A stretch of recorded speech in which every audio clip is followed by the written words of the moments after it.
Welcome to Learning English, a daily 30-minute program from the Voice of America. I'm Ashley Thompson. And I'm Mario Ritter Jr. This program is designed for English learners, so we speak a little slower and we use words and phrases especially written for people learning English. This is what you will hear on today's program. Andrew Smith and Anna Mateo report on efforts to combat homelessness in some American cities. Denver and Atlanta are building homes for homeless people. They say the measures cost less than other methods. Next, Brian Lynn has a story about the technology company NVIDIA. How did it become so valuable? Then we wrap up the show with our lesson of the day. Today, Andrew and Jill Robbins teach ways to talk about the workplace and matters related to jobs. But here is Anna with our first report. Some U.S. cities are building housing called micro-communities that is meant to combat increasing homelessness. The housing units in these communities are small and built quickly. Unlike group shelters, micro-communities give each homeless person his or her own living space. Officials say they believe the communities, when combined with other services, can put their residents on a path to permanent housing more effectively than other projects for the homeless. The Melody is a micro-community built on a former parking lot in the city of Atlanta, Georgia. Officials built 40 small studio apartments from shipping containers. Each studio has many things needed for the home. These include a single bed, a heating and cooling system, a microwave oven, a TV, a desk, a sink, and a bathroom. The area also has plants, green plastic ground covering, and a place to walk dogs. Cynthia Diamond is a 61-year-old former cook who uses a wheelchair. She has been homeless for many years. Now she lives at the Melody. She told reporters that she is very thankful to live in the community and enjoys having her own living space. I have my own door key. I'm going to stay here as long as the Lord allows me to stay here, she said. The city of Denver, Colorado, has built 3 micro-communities. It has also turned hotels into housing for the homeless. In Los Angeles, a 232-unit community has 2 buildings, each with 3 levels that are made from shipping containers. The latest information says over 1,500 people in Denver have joined its housing program. Over 80% of those who joined are still in the housing. Both Atlanta's and Denver's programs act as steps to help people find jobs and permanent housing. Denver aims to move people from the micro-communities into permanent housing within 6 months. That includes Eric Martinez, aged 28, who has been homeless for much of his life. He said, "Homelessness makes me feel less of a person. I had to get out of it." The services in the micro-communities are mostly centralized. They offer treatment for mental health, drug, and alcohol abuse.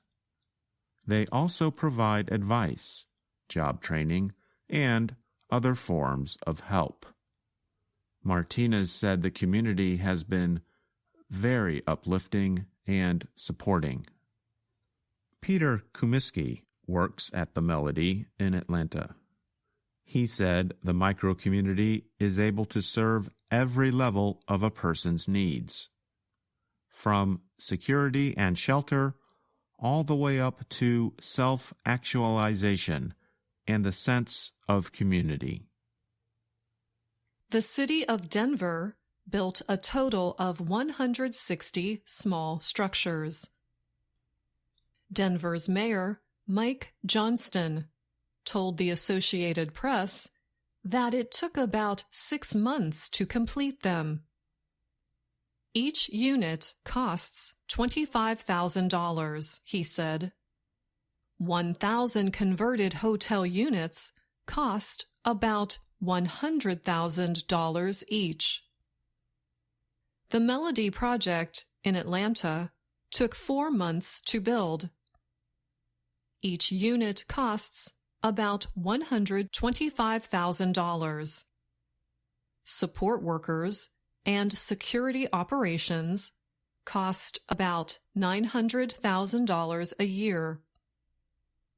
Andre Dickens is Atlanta's mayor. He wants to supply 500 units of quickly built housing on city-owned land by December 2025. Few people in Atlanta expressed worry when the Melody was announced last year. However, as city officials look to expand rapid housing areas, they know people might not support the idea.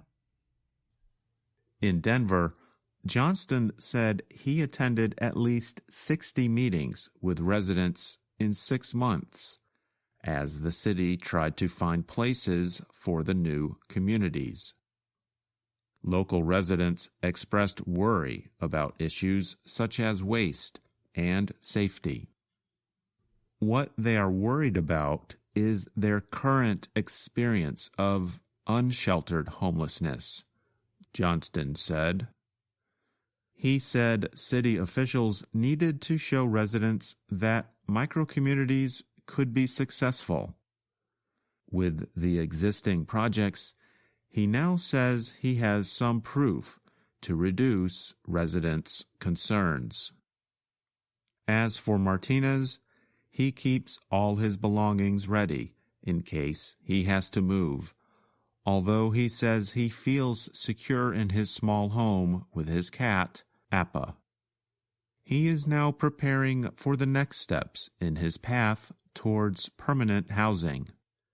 He has a date for a meeting about a new job. The next step for him is to receive a document showing he qualifies for financial support from the city to rent an apartment. "I'm always looking down on myself for some reason," he said. "But I feel like I've been doing a pretty good job. Everyone is pretty proud of me," he added. I'm Andrew Smith. And I'm Anna Mateo.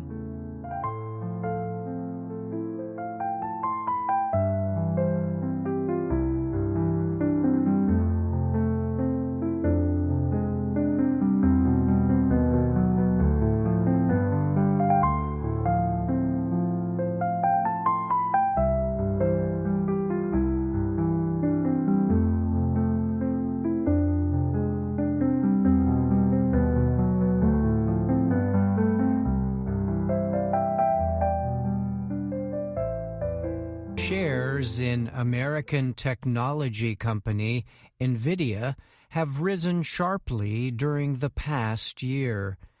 The increases have given the company a market valuation of more than $3 trillion. Last week, the price of NVIDIA's shares made it the world's most valuable company for a short time, ahead of Microsoft and Apple. On June 20th, NVIDIA's estimated market value reached $3.34 trillion. At that time, Microsoft's market value was listed at $3.30 trillion, while Apple's valuation was $3.22 trillion. But NVIDIA's share price then dropped sharply, reducing the company's valuation. Later, the share price rose again, including a 5% increase during Tuesday's trading. Some financial experts said the recent movements in NVIDIA's share price helped drive gains across the U.S. stock market. They noted that NVIDIA has grown to become one of the largest and most influential companies on the stock market. What path did the company take to get where it is today? The company was formed by 3 engineers, Jensen Huang, Chris Malachowski, and Curtis Preem, who first discussed their ideas for the business over dinner. Their main goal was to design and build a computer chip that would make graphics used for video games faster and more realistic. NVIDIA was founded in 1993. At that time, the business centered on the production of chips built to support high-level graphics operations. This development continued, and in 1999, the California-based company invented the Graphics Processor Unit, or GPU. This move was widely seen as helping to drive a big increase in computer gaming and redefine computer graphics. NVIDIA's business expanded during the COVID-19 pandemic when gaming increased in popularity while people were under stay-at-home orders. Today, the company is centered on producing specialized computer chips designed to support artificial intelligence, AI operations. The chips run powerful processing systems used to train AI systems. These tools, such as OpenAI's ChatGPT, Google's Gemini, and Apple's Apple Intelligence, are trained and developed on huge amounts of Internet data. Huang currently serves as NVIDIA's Chief Executive Officer, CEO. During a conference call last month with industry experts, he predicted that companies using NVIDIA chips would be looking to build new data centers called AI factories. Huang added that training AI models is becoming a faster process as the systems learn to become multimodal. He said this means they are able to understand text, speech, images, video, and other forms of data, and can also reason and plan. People kind of talk about AI as if Jensen just kind of arrived like in the last 18 months, like 24 months ago all of a sudden figured this out, said Daniel Newman. He heads the technology research company, the Futurum Group. But if you actually go back in time and listen to Jensen talking about accelerated computing, he's been sharing his vision for more than a decade, Newman told the Associated Press. Newman said NVIDIA's GPUs have played an important part in the company's recent success by filling an immediate need for specialized AI chip products. They took an architecture that was used for a single thing to maybe enhance gaming, and they figured out how to network these things, Newman said. He added they basically ended up creating a market that didn't exist, which was GPUs for AI, or GPUs for machine learning. Technology experts say GPUs are designed to more easily process the specific kind of math involved in AI computing. By comparison, other processing systems are built to deal with a wider range of operations, but with less efficiency. OpenAI's ChatGPT, for example, was created with thousands of NVIDIA GPUs. And Tesla CEO Elon Musk has reportedly secured GPUs from NVIDIA for his startup company, xAI. I'm Brian Lynn.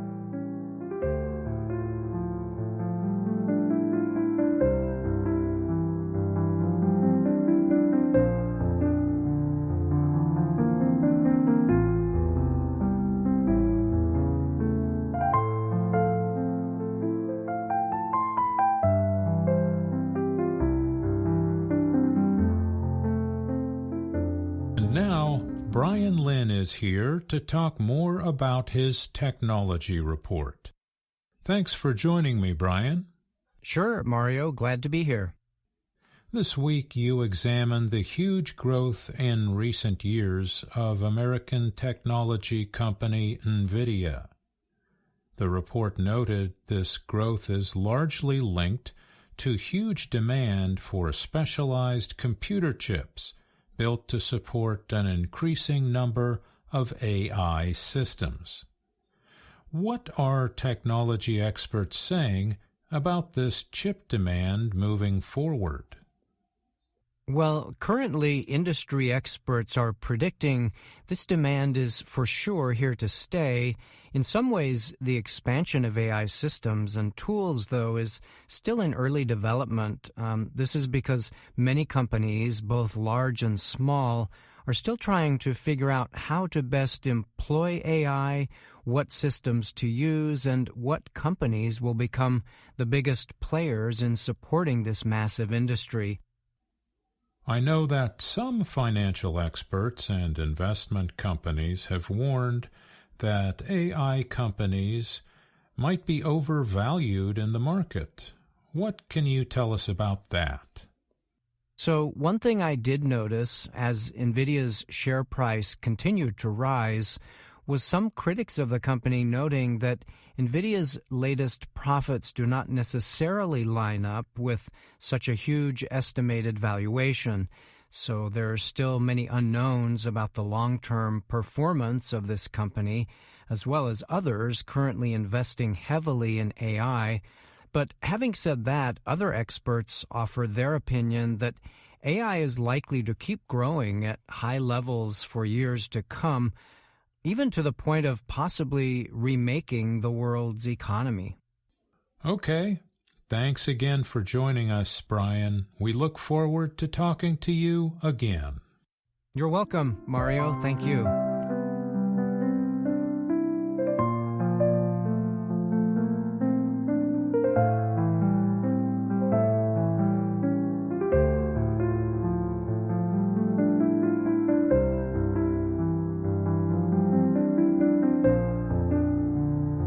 VOA Learning English has launched a new program for children. It is called Let's Learn English with Anna.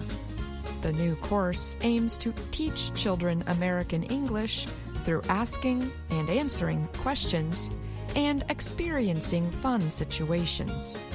For more information, visit our website, learningenglish.voanews.com. And now, the lesson of the day.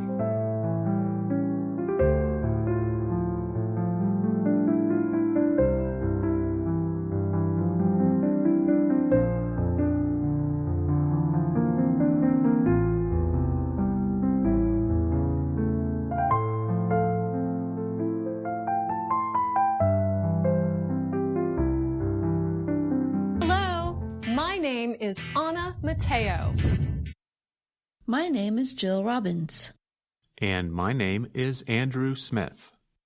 You're listening to the Lesson of the Day on the Learning English podcast. Today we begin Level 2 of Let's Learn English. In this lesson, Anna is working as a journalist. She learns many things about her new home, Washington, D.C. In the videos, the Professor Bot character explains the grammar of each lesson. That is a funny little character, Professor Bot. Can you tell me about why he is in this series, Jill? Yeah, we wanted to have more detailed explanations of the grammar in the main videos in this level.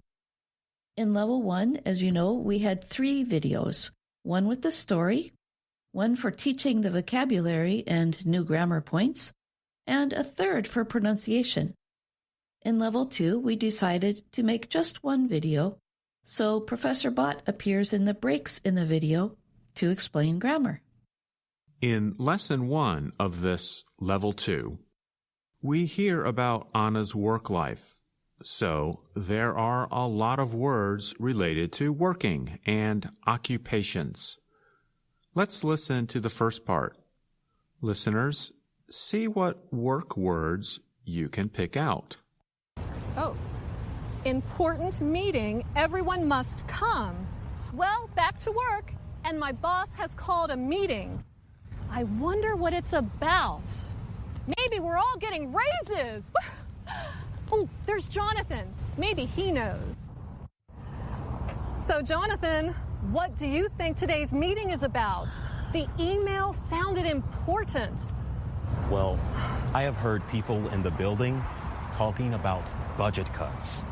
Oh, budget cuts? Wait, who has been talking about budget cuts? Mark, in accounting. Mark in accounting? That's one person. That's not people. I know, but Mark knows everything that goes on at the studio.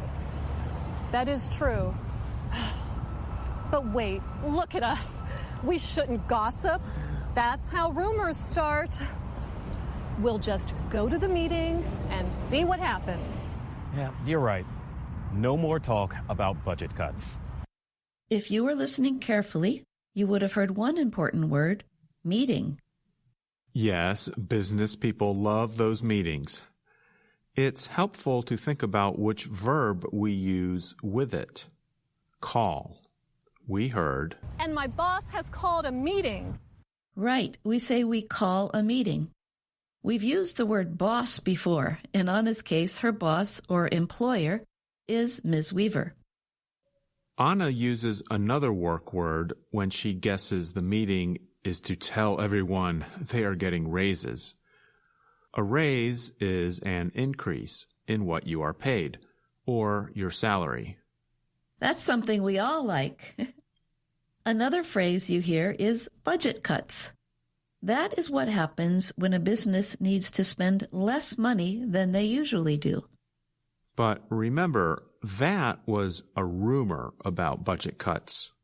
A rumor is some piece of information people talk about without really having the facts. Yeah, another word for rumor is gossip. That is often when people tell others unkind things about another person. It's not a good idea to spread rumors or to gossip or talk about things you are not sure about. I agree. But let's find out what happens when the rumor spreads in the next part. Keep listening for those work-related words. You'll hear some names of jobs in this part. Budget cuts? Oh, no. I just heard Anna and Jonathan talking about budget cuts. That must be what the meeting is about. When there are budget cuts, people lose their jobs. Not you. You're a good reporter. And it's not you. You've done such a great job as a videographer. I can't go back to being a detective. Criminals scare me. And I can't go back to being a teacher. High school kids scare me. Penelope, have you heard the news? Today's meeting is about budget cuts. That's awful. What should I do? Update your resume. I've already updated mine. I'll see you at the meeting. Let's see. The job names I heard were reporter, videographer, detective, and teacher. Did you hear any other work words, Andrew? I heard Kaveh talk about updating a resume. That is a list of the skills you have and the jobs you have had. As you can hear in this first part, first, two coworkers, Amelia and Kaveh, then another, Penelope, happen to overhear this gossip. They get worried about losing their jobs. I think they are worried because they heard Kaveh guess about the subject of the meeting. That must be what the meeting is about.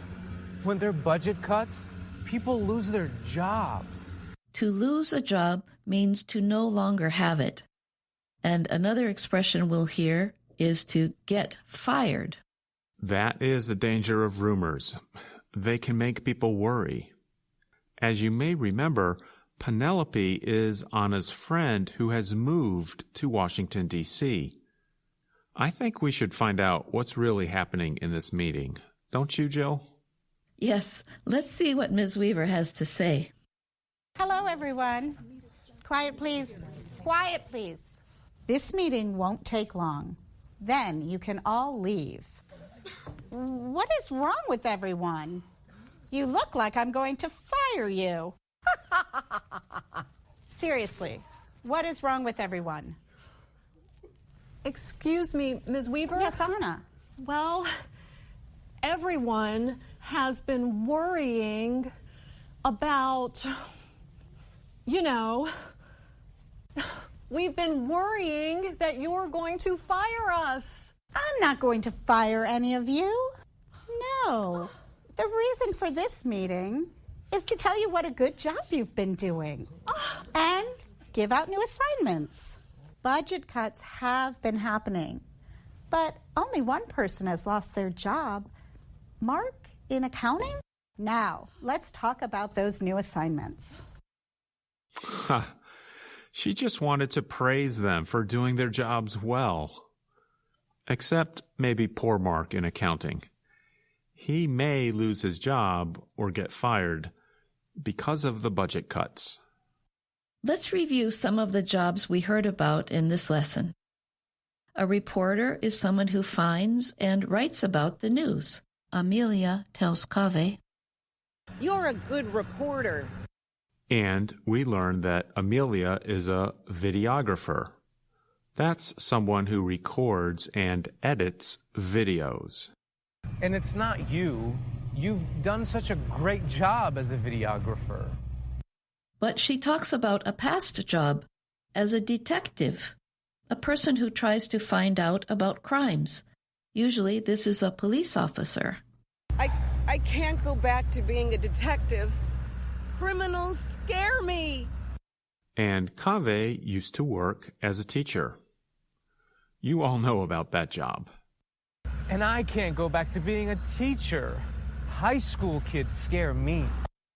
Now we have some work questions for you. What job do you have now or want to have if you are not working yet? Do you enjoy your job? Why or why not? You can email us at learningenglish@voanews.com or put your comments on our YouTube video for this podcast. And it'll be great if you share the lesson of the day with your friends and family. Remember that you can also find us on YouTube, Instagram, and Facebook. Thanks for listening. I'm Andrew Smith. And I'm Jill Robbins.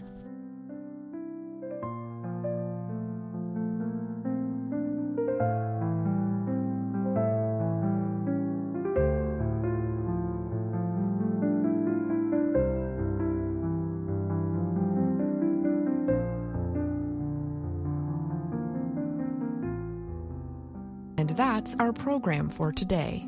Join us again tomorrow to keep learning English through stories from around the world. I'm Ashley Thompson. And I'm Mario.